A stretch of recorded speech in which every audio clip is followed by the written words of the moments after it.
Yesterday marked 1 month since Hurricane Laura touched down in Louisiana, and we are now getting the full picture of a diocese in disarray thanks to the natural disaster. In the Diocese of Lake Charles, houses of worship are left without a roof over their heads. People hoping to return to the pews will soon find the seats destroyed, nothing more than a pile of broken wood where people of faith once prayed to God.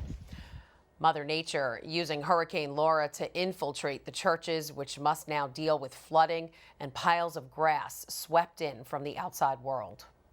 One thing that was untouched, however, was community. Bishop Glen Provost of Lake Charles, Louisiana, joins us now for an update. And Bishop, the video is hard to watch, so devastating, and you're living it. Tell me how you're doing 1 month after the storm. Well, we are very much in the initial stages of recovery.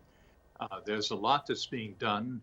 Every day is a new adventure, you might say, because we never know what difficulty or what problem we might have to address on any given day.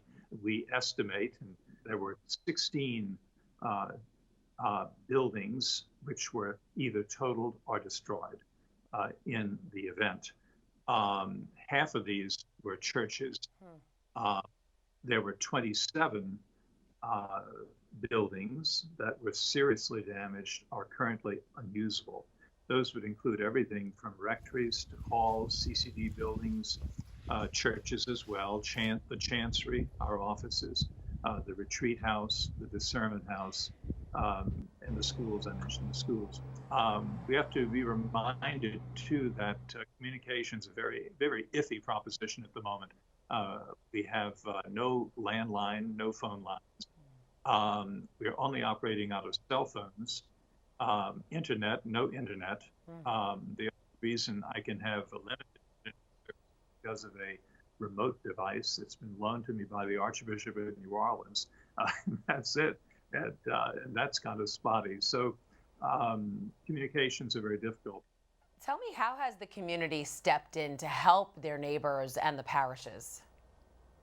You know, when a lot of people evacuated and went elsewhere, east, west, and so on, to get out of the path of the storm, completely understandable. But there were many who stayed and many who returned to help out. And I have found the community really pulling together and very much involved in recovery efforts. So tell us, what help is still needed, and what can people who are watching right now do to help? Well, I asked sister, we have a sister, Miriam McLean of the Sisters of Mercy of Alma, who is the director of our Catholic Charities, and they have a very fine operation. She told me that what they need most right now are volunteers. That's what they needed, volunteers. In terms of assistance of whatever sort, we do have on our website, the Diocese of Lake Charles website, which anyone can Google and find, ways of getting in touch with Catholic Charities or with the diocese. All right, Bishop Glen Provost of Lake Charles, Louisiana, we're praying for you and everyone affected by the storm. Thanks for being with us. Thank you so much. God bless. And just a reminder, the Diocese of Brooklyn is still accepting donations for the people suffering from Hurricane Laura and the West Coast wildfires. You can make your check out to the Compostela Fund and send it to 310 Prospect Park West in Brooklyn, the zip code 11215. Make sure to address the envelope to the USCCB Bishop's Emergency Disaster Fund.